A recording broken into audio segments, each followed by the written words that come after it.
अस्सलामु अलैकुम वरहमतुल्लाहि वबरकातुहू। स्टूडेंट्स, उम्मीद कि आप सब खैरियत से होंगे। मैं नवाज़ अली ऑनलाइन क्लासेस में आप सब का तहे दिल से इस्तकबाल करता हूँ। आज हम सीखेंगे जमात हश्तुम 8th class, subject Urdu, lesson number 1, lesson name Munajat Maqbool, module number 3। इआदे पर एक नज़र डालते हैं और हमारी जो घर की मसरूफ़ियत थी उस पर भी नज़रसानी कर लेते हैं। तो स्टूडेंट्स, आज हम 6th बीट तौसीफ़ और 7th बीट ज़ुबान शनासी ये दोनों आज मुकम्मल कर लेंगे इंशाअल्लाह। तो पहला देखिए, आप सालाना इम्तिहान दे चुके हैं, अपने दोस्त को ख़त लिखे हैं कि वो आपकी कामयाबी के लिए दुआ मांगे। दोस्त ने क्या दुआ मांगी होगी सोच कर लिखिए। दूसरा है, आप अल्लाह ताला की हम्द व सना किस तरह करोगे, लिखिए और कमरे जमात में पढ़कर सुनाइए। तलबा, यहाँ पर आप जो ख़त लिखे हैं, आज हम सीखते हैं कि ख़त किस तरह लिखा जाता है और उसके क्या उसूल हैं। सबसे पहले आप ख़त के लिए अपने नोटबुक में इस तरह से एक दो तरफ से लाइन बना लें।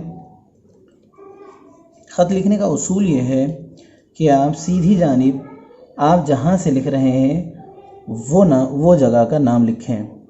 जिस तरह से अज़, मुकाम, कहाँ से लिख रहे हैं आप, हैदराबाद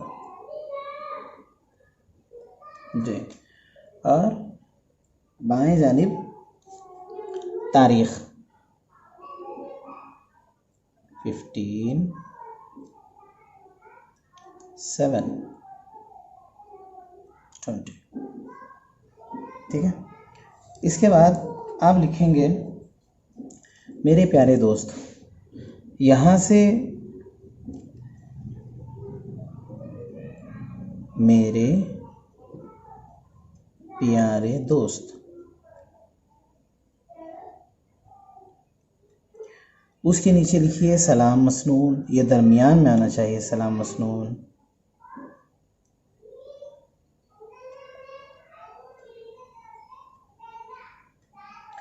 इसके बाद आप मिजाज गिरामी मालूम करने के लिए तफसीली नहीं लिखेंगे, बल्कि लिखेंगे मिजाज शरीफ, यानी उम्मीद करते हैं कि आप बखैर हों, इस तरह से।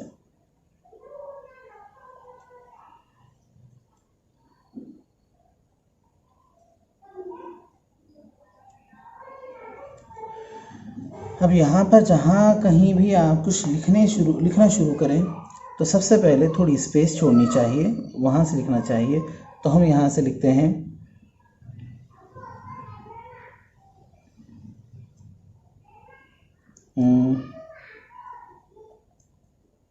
अल्लाह के फज़ल वो करम से इम्तिहानात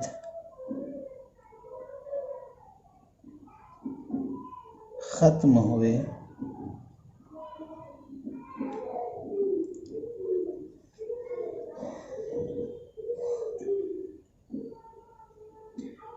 यहाँ पर आप दूसरे जो लाइन शुरू करेंगे तो इसमें स्पेस छोड़ने की ज़रूरत नहीं है।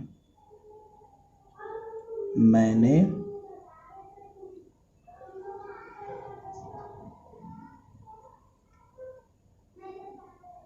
सारे इम्तिहान के जवाब बेहतर अंदाज में लिखे हैं।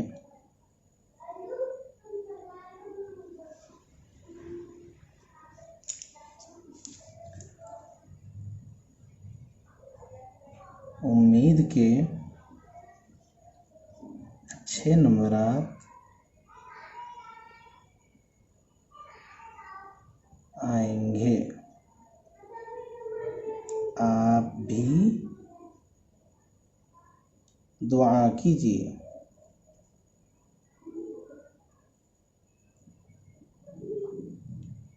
आप भी दुआ कीजिए।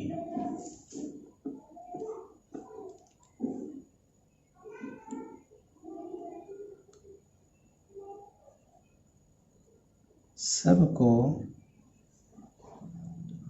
सलाम कहिए।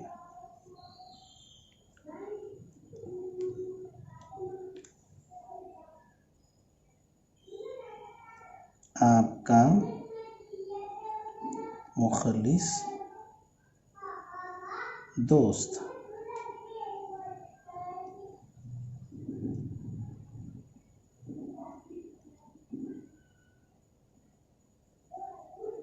मोहम्मद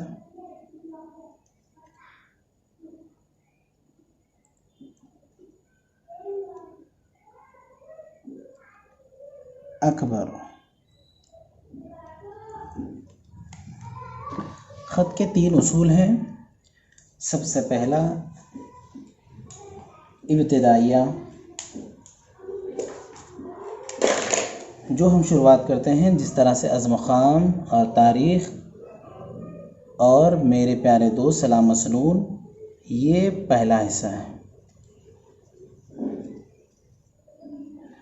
अगर आपको इसके 4 नंबरात हासिल होने हैं तो आपको इसके लिए 1 नंबर इसके लिए मिलेगा, और दरमियानी यानी ये जो मज़मून आपने लिखा है इसके नंबर इससे आपको हासिल हो सकते हैं 2 नंबर, और आखिर में ये जो इख्तितामिया हैं इसके आपको 1 नंबर मिलते हैं।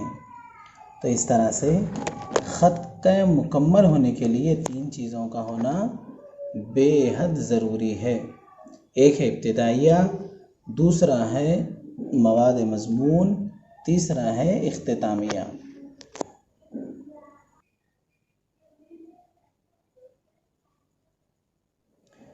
अब हम ज़ुबान शनासी पर नज़र डालेंगे। हुर्फ़ तहजी मंदरज़े ज़ैल हैं।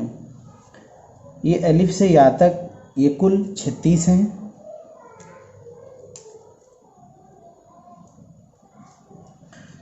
इसके अंदर हमज़ा और 2 चश्मे है। हमज़ा का शुमार अलिफ से होता है और 2 चश्मे है से होता है। हमज़ा और 2 चश्मे है का शुमार नहीं किया जाता, ये 36 होते हैं। तो हुर्फ़ तहजी मंदरज़े ज़ैल हैं, ये हुर्फ़ तहजी हैं। हुरूफ़ की आवाज़ों और उनकी तहरीरी शक्लों का नाम इल्म हिजा है। स्टूडेंट्स, आपको ये याद रखना है, किसको कहते हैं इल्म हिजा? हुरूफ़ की आवाज़ों, जैसे अ, ब, अलिफ का अ, बा का ब, पे का प, ते का त, टे का ट, से का फ, जीम का ज, आ व, प त ट स ज च ह ख। ये जो आवाज़ होती है इसको इल्म हिजा कहते हैं। और उनकी तहरीरी शक्लों का नाम, यानी ये जो शक्लें हुआ करती हैं इसका नाम इल्म हिजा है, और आवाज़ों को भी इल्म हिजा कहते हैं। यहाँ पर देखिए हुरूफ़ इल्लत। हुरूफ़ इल्लत किसे कहते हैं? आपने नूरानी क़ायदे में ज़बर ज़ेर पेश पढ़ा होगा। ज़बर ज़ेर पेश को उर्दू में अलामत इल्लत कहते हैं, और यहाँ पर हुरूफ़ इल्लत की बात हो रही है।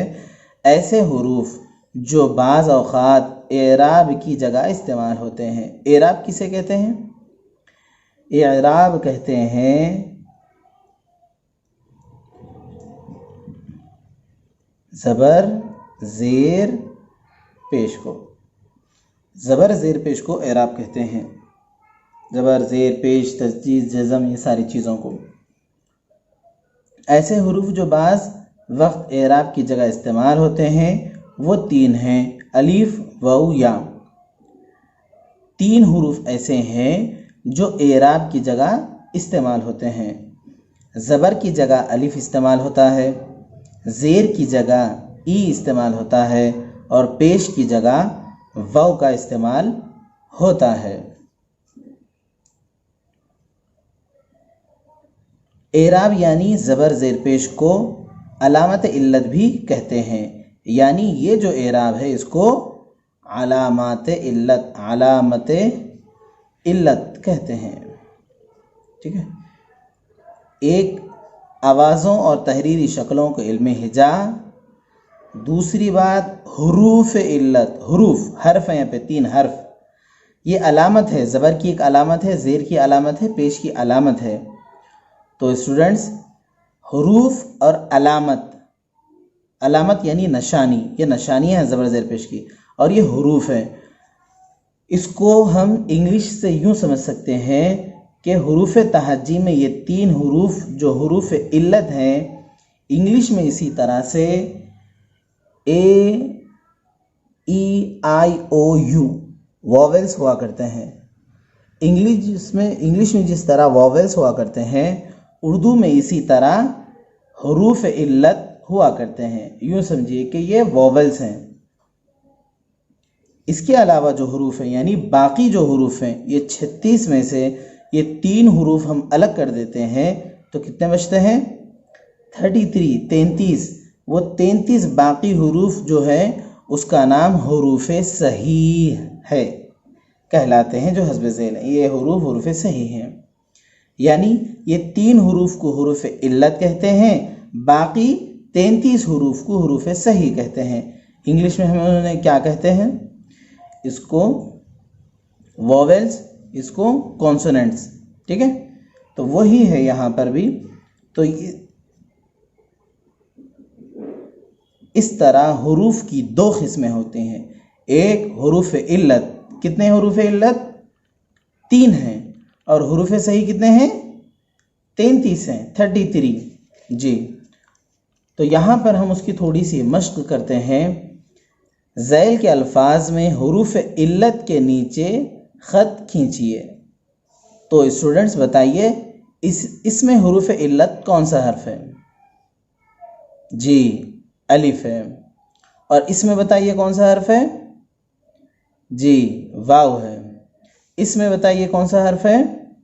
क़ौमी यकजहती में वाव, ई, ये, और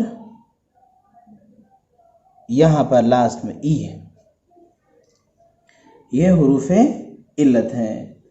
तलबा यहाँ पर दूसरी मश्क दी गई है, ज़ैल के अल्फाज में से हुरूफ इल्लत वाले अल्फाज अलग कीजिए।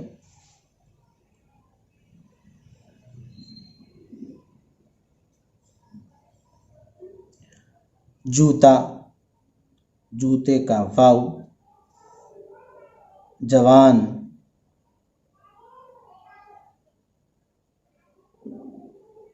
अलिफ, वाव, अलिफ। हाजत का अलिफ, ज़ाइफ का ई। ये हैं हुरूफ इल्लत वाले हुरूफ जो अलग कर चुके हैं हम।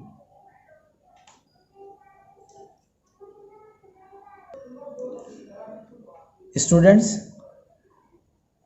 हुरूफ तहज्जी लिखने का जो तरीक़ा है, आम तौर पर कई स्टूडेंट्स लिखने में गलतियां करते हैं। आज हम हुरूफ तहज्जी सही अंदाज में, सही तरीक़े से लिखने की कोशिश करेंगे। तो गौर से देखिए और आप भी घर में मश्क कीजिए, यानी प्रैक्टिस कीजिए। जी, अलिफ लिखने का तरीक़ा देखिए, ये है अलिफ। बे लिखने का तरीक़ा देखिए, मैं एक मरतबा बड़ा लिख देता हूँ ताकि आपको आसानी से समझ में आ सके। ये है बे। हम जब छोटे थे तो हमें इस तरह से सिखाया गया था। क्यों? इसके लिए कि हम आसानी से उसको सीख सकें। लेकिन लिखने का जो तरीक़ा है बे का, वो इस तरह से है। वो इसलिए है कि अगर हम इसको इस तरह से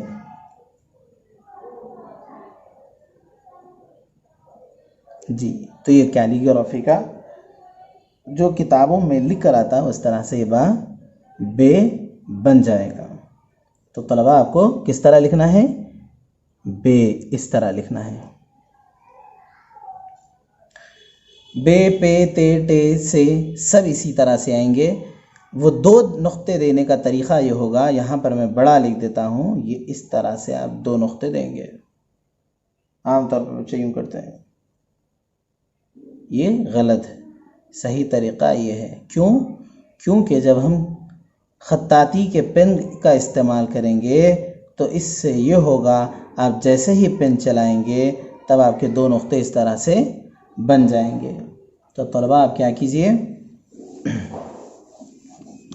मैं यहाँ पर डालता हूँ, देखिए इस तरह से नुक्ते दीजिए। तीन अगर नुक्ते हैं तो इस तरह से दीजिए। नीचे अगर तीन नुक्ते आपको देने हैं तो आप जो है सो इस तरह दीजिए। ठीक है। अब देखिए जीम, मैं यहाँ पर बड़ा जीम लिखकर बताता हूँ ताकि आपको आसानी के साथ समझ में आ जाए।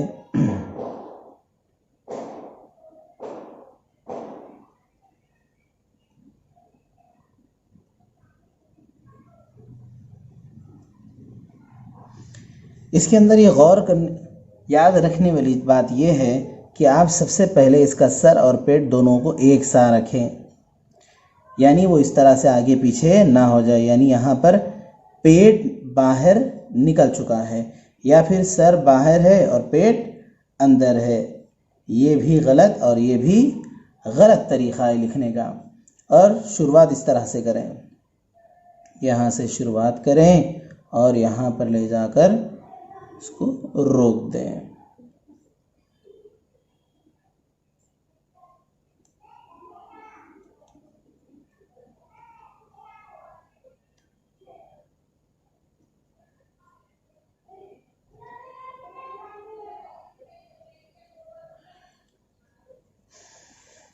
जीम, चीम, है, खे, सब इसी तरह से आप लिखेंगे।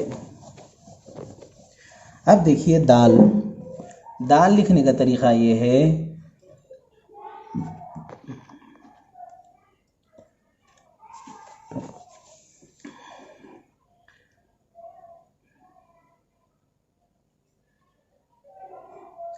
दाल इस तरह से होता है, पहला एक, ये दूसरा और ये तीसरा हिस्सा। एक, दो, तीन, ये तीन हिस्सों पर दाल बनता है। हम इसको इस तरह लिखने का तरीक़ा ये यहाँ पर देखिए, ये ख़त्ताती कैलीग्राफी का सही लिखने का तरीक़ा है दाल का। तो दाल लिखिए 1, 2, 3। ठीक है। दाल, डाल, दाल, तीनों इसी तरह से आएंगे। रे लिखने का तरीक़ा ये है कि सिर्फ दो लकीर लें आप।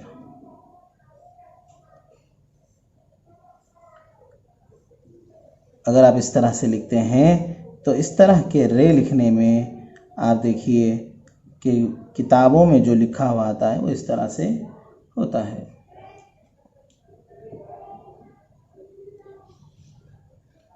यहाँ पर फिर मैं लिख देता हूँ,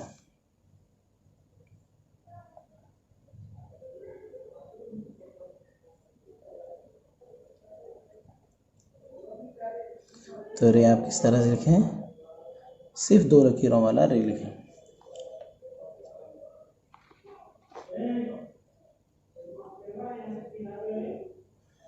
रे, अड़े, जे, जे सब आप इसी तरह से लिखेंगे। सीन लिखने का तरीक़ा देखिए, 1, 2, तीसरा ये बड़ा ले लें। इसके लिए शर्त वाली बात यह है कि आप सीन का ये हिस्सा, ये दूसरा हिस्सा, ये तीसरा हिस्सा इस तरह से लकीर मारने पर ये दो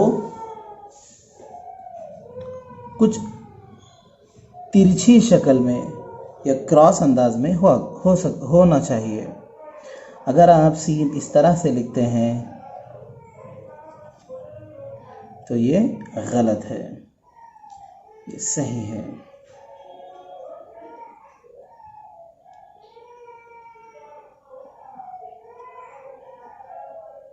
सीन, शीन दोनों इस तरह से आप लिखेंगे। स्वाद लिखने का भी इसी तरह से यही तरीक़ा है। ये भी ये दोनों इस तरह से क्रॉस आएंगे, ये भी इस तरह से क्रॉस ही रहेगा।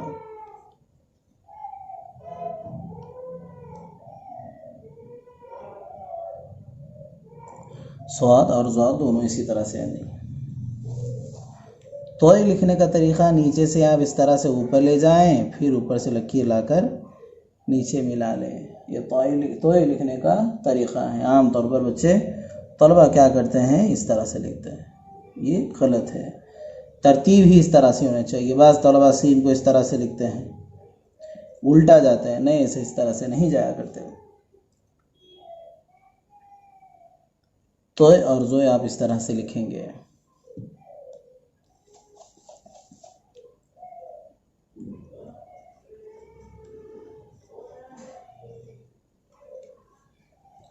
आइन लिखने का तरीक़ा देखिए।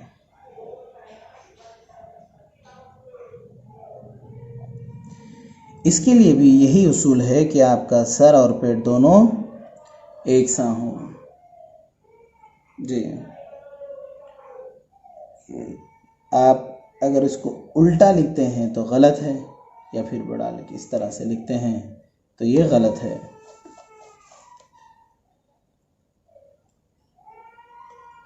आइन गैन,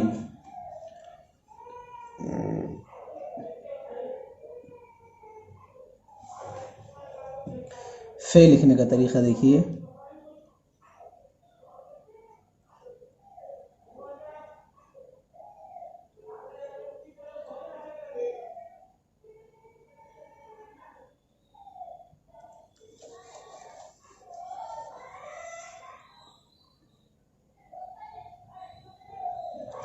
यानी आप जो बे लिख चुके हैं उसी को आप एक वाव की तरह एक शेप दे दें, वही फे है। क़ाफ आप जो सीन लिख चुके हैं उसी तरह से, बस आपको सर वहाँ पर लगाने की ज़रूरत है। ये वाव फे क़ाफ तीनों इसी शक्ल के आएंगे।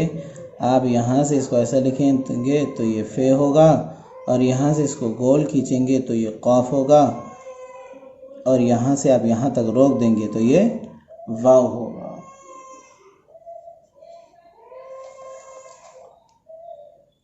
काफ लिखने का तरीक़ा देखिए। काफ भी बे जो लिखा जाता है यहीं से काफ होता है। काफ और गाफ दोनों इसी तरह से आते हैं। लाम अलिफ लिख दीजिए। आपने सीन के लिए जो इस तरह से लिया था गोल शेप, वही ले लीजिए, ये है लाम।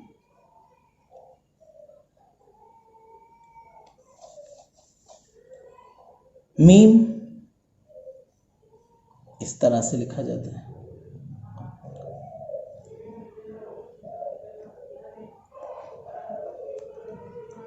नून इसके लिए भी इस तरह से क्रॉस आना चाहिए। नून, वाव,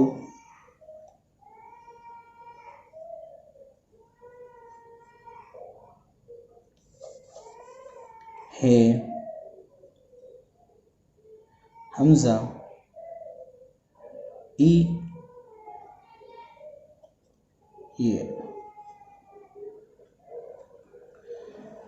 ये की शक्ल भी बे की तरह होती है, जो हम बे इस तरह से आमतौर पर लिखते हैं।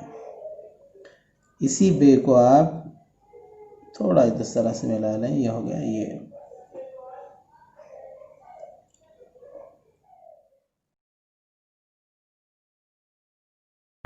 घर की मसरूफ़ियत में ये दो काम हैं, मंसूबा काम। दूसरा, क्या मैं ये कर